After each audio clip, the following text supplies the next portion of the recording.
Every champion has felt it. Every king has felt it.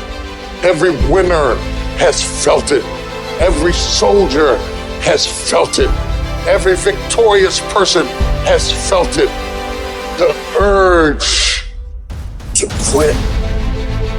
I don't care who you are. Life's gonna punch you in the face.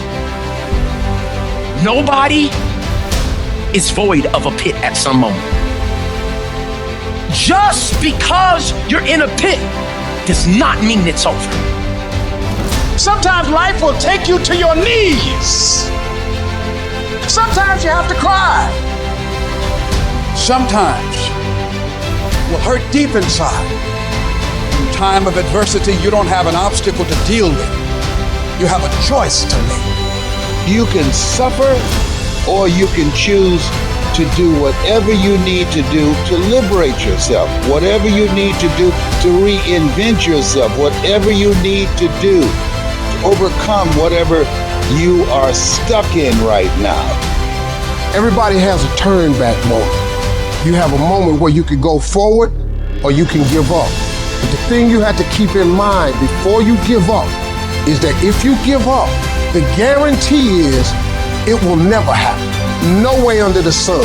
The only way the possibility remains that it can happen is if you never give up no matter what. Don't you give up on your dream. You keep standing. No matter how rough the sea, you keep standing. Because I gotta keep moving. Even though everything in me wants to just lay down and quit.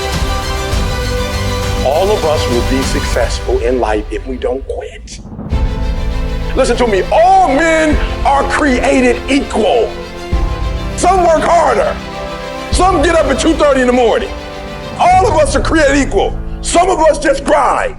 Some of us don't make excuses. Some of us don't surrender. Some of us don't give up and give in. What we do with the pressure is we say, I gotta take it, and I gotta take it to another level. My mama was 17 years old when she got pregnant. I had no advantages. But I woke up one day and realized all men are created equal. I don't need none. I'm my advantage. Why are you waiting for somebody to call you? Why are you waiting for somebody to liberate you? Why are you waiting for somebody to take you by your hand and give you what's rightfully yours? Because in the worst of times, you are alone. You must get your self out of the sewer. No one's coming in the sewer to get you. It's your brain. You are the only person that can pull yourself out. It's those people who are able to control that feeling of flight and say, no, I'm not good. There's a way through this.